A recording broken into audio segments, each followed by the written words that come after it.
1920 నుంచి ఇప్పటి వరకు దాదాపు 104 సంవత్సరాల అద్భుతమైనటువంటి చరిత్ర కలిగినటువంటి industry direct selling. It is not the fake industry and it is not the business of selling A soap, it is the business of giving a hope. కొన్ని లక్షల మంది తలరాతలు మారుస్తున్నటువంటి వ్యవస్థ డైరెక్ట్ సెల్లింగ్. ఒక ధనవంతుడు డబ్బు సంపాదించడానికి కొన్ని లక్షల మార్గాలు ఉన్నాయి, కానీ ఇయ్యాల తలుచుకున్న సైకిల్ మీద తిరిగేటోడు కూడా బెంచ్ కార్లో తిరిగే అవకాశం ఒక డైరెక్ట్ సెల్లింగ్ లోనే ఉంది. అది నేను ఘంటాపదంగా చెప్తాను. కాకపోతే ఈ ఇండస్ట్రీ బేస్ లైన్ ఏంటిది?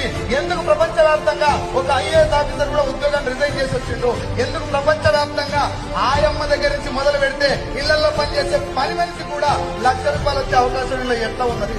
ఏం చేస్తే డబ్బులు వస్తున్నాయి? ఒరే మార్కెటింగ్ అంటే టాలెంట్ కావాలి కదా, కమ్యూనికేషన్ కావాలి కదా, స్కిల్స్ కావాలి కదా. అవేమి లేకుండా కూడా డబ్బు ఎందుకు వస్తుందంటే ఈ ఇండస్ట్రీలో ఏదో పవర్ ఉన్నది. అది నీకు నాకు తెలవాలి. Yes or no? So direct selling అంటే ఏంటిది అని చెప్పే ముందు డైరెక్ట్ సెల్లింగ్